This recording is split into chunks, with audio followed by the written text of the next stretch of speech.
आज आपण चणे लावणार आहोत. त्याच्यासाठी मी हा कॅरेट तयार केलेला आहे. त्याच्यात माती टाकलेली आहे.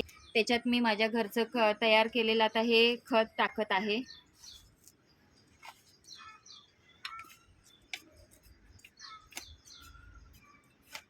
हे खत थोडंच टाकलं तरी खूप होतं.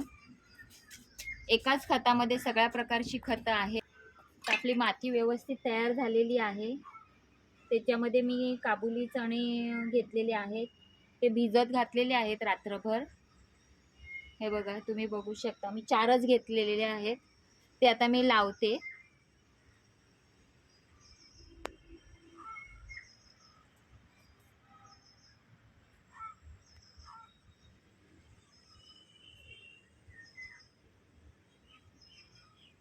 त्याच्यावर थोडी थोडी माती टाकायची.